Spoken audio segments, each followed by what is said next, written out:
Selamat malam Bapak Ibu, teman-teman, eh, para subscribe saya, para pendukung saya. Baik, pada kesempatan kali ini saya lanjut membahas topik selanjutnya dari buku yang ditulis oleh Yuval Noah Harari, Sapiens, Sejarah Singkat Umat Manusia, pada bagian atau pada bab yang berjudul membangun piramida. Nah, awal ketika saya membaca buku ini, pada bab ini, saya berpikir bahwa apa yang sebenarnya dimaksudkan oleh Yuval Noah Harari ini dalam tema tentang membangun piramida ini. Apakah cerita atau sejarah tentang bagaimana bangsa Mesir atau orang-orang dulu atau Sapiens atau para pemburu pengumpul ini membuat piramida, ataukah seperti apa begitu. Nah, rasa penasaran saya ini, saya akhirnya mencari tahu apa makna dari membangun piramida.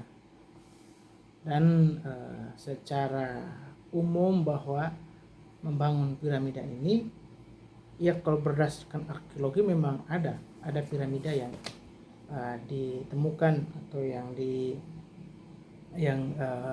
ada dalam sejarah itu sendiri.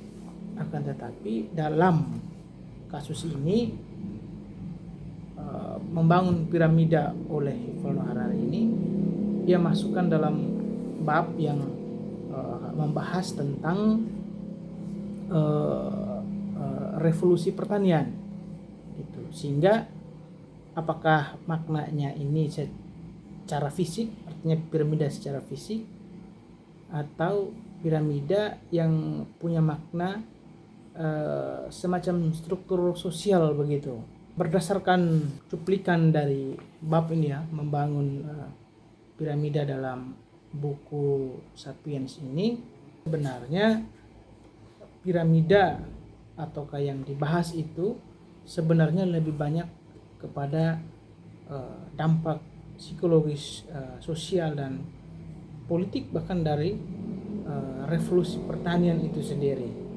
Nah, dari beberapa poin yang ada dalam pembahasan ini, mungkin saya bisa sampaikan di sini bahwa Harari membuka bab membangun piramida ini dengan menyatakan bahwa revolusi pertanian itu adalah peristiwa yang paling kontroversial dalam sejarah.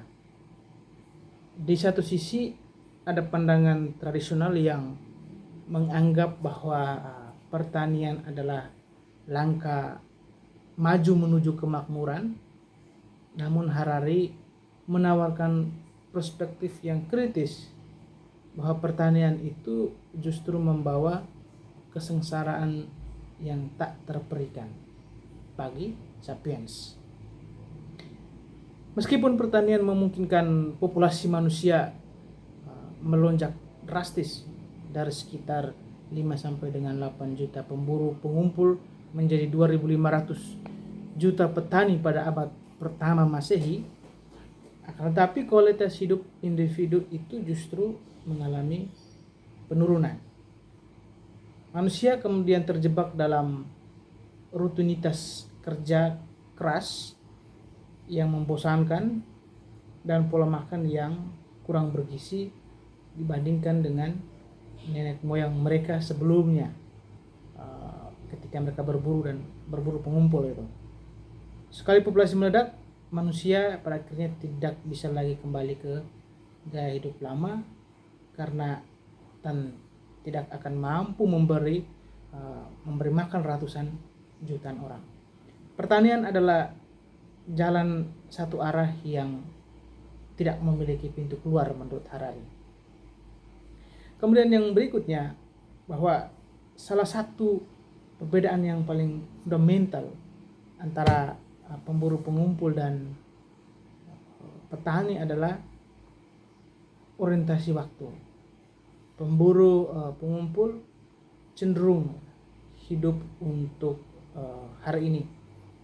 Mereka jarang menyimpan makanan dalam jumlah yang besar dan tidak terlalu memikirkan apa yang terjadi di tahun depan.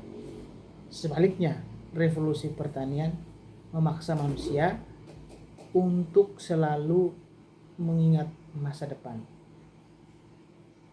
Jadi ekonomi pertanian ini didasarkan pada, bisa dikatakan, siklus musiman yang panjang. Seorang petani harus bekerja keras hari demi panen yang baru yang akan datang berbulan-bulan kemudian. Akhirnya menurut Harari menciptakan stres kronis. Ketakutan akan masa depan menjadi tema utama dalam teater akal budi manusia. Petani terus-menerus mengkhawatirkan tentang variabel yang tidak bisa mereka kendalikan. Apakah hujan akan turun tepat waktu? Apakah akan terjadi banjir yang pada akhirnya menghanyutkan bibit? Apakah hama akan menyerang lumbung? Nah, kekhawatiran ini memaksa petani untuk memproduksi lebih dari yang mereka konsumsi sebagai cadangan. Namun ironisnya, cadangan itu jarang dinikmati oleh petani itu sendiri. Secara teori, surplus tersebut seharusnya membuat hidup lebih mudah bagi semua orang. Namun Harari menjelaskan bahwa surplus tadi itu justru menjadi dasar bagi sistem politik dan sosial yang eksploitatif. Dimanapun pertanian berkembang, muncullah kelompok minoritas yang tidak bertani tetapi hidup dari kelebihan makanan yang dihasilkan oleh para petani. Mereka adalah para penguasa, pejabat, tentara, pendeta, seniman, dan juga pemikir. Harari menyebut surplus ini sebagai hasil kecurangan. Mengapa? Karena ia diambil dari keringat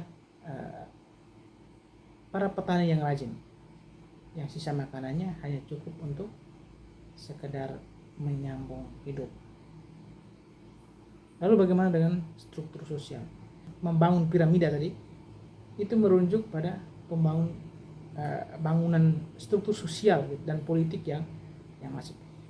Surplus makanan itu memungkinkan pembangunan istana, benteng, monumen, dan kuil. Namun di balik kemegahan arsitektur tersebut terdapat piramida sosial yang sangat timpang. Sekitar 90% populasi manusia selama ribuan tahun adalah petani yang bangun setiap pagi untuk mencangkul tanah sampai banjir keringat. Sementara itu 10% sisanya adalah elit yang mengisi buku sejarah. Teks-teks dalam Harari ini sebenarnya memberikan sindiran tajam bahwa sejarah adalah sesuatu yang hanya dilakukan oleh sangat sedikit orang, sementara setiap orang lain membajak tanah dan memikul ember air. Lalu bagaimana konsekuensi politik dan sosial? Stres akibat bertani memiliki konsekuensi jangka panjang yang luas. Mengapa? Karena petani terikat pada tanah dan pemukiman permanen. Mereka menjadi mudah dikendalikan oleh otoritas pusat. Karena itu hal ini memicu lahirnya negara, kerajaan, dan sistem hukum. Sistem ini tidak dibangun atas dasar kesetaraan, melainkan atas dasar perlunya mengelola surplus makanan dan menjaga ketertiban di antara populasi yang semakin padat. Keamanan ekonomi yang diidamkan para petani melalui kerja keras hampir tidak pernah tercapai karena selalu ada mulut minoritas yang harus disuapi oleh mayoritas yang bekerja. Jadi inti dari penjelasan dalam bab membangun piramida ini bahwa revolusi pertanian itu pada akhirnya mengubah sapiens dari makhluk yang hidup selaras dengan alam menjadi tawanan dari sistem yang mereka buat sendiri. Pertanian menciptakan ledakan populasi dan kemajuan peradaban, seni, filsafat, politik, namun harga yang harus dibayar adalah hilangnya kebebasan individu, munculnya kecemasan permanen terhadap masa depan, dan terciptanya struktur kelas yang tidak adil di mana mayoritas bekerja untuk kemakmuran segelintir elit. Pertanian bukan sekedar teknik bercocok tanam, melainkan fondasi dari penjara sejarah yang memaksa manusia untuk terus membangun piramida, baik berbentuk bangunan fisik maupun struktur sosial yang hierarkis. Terima kasih.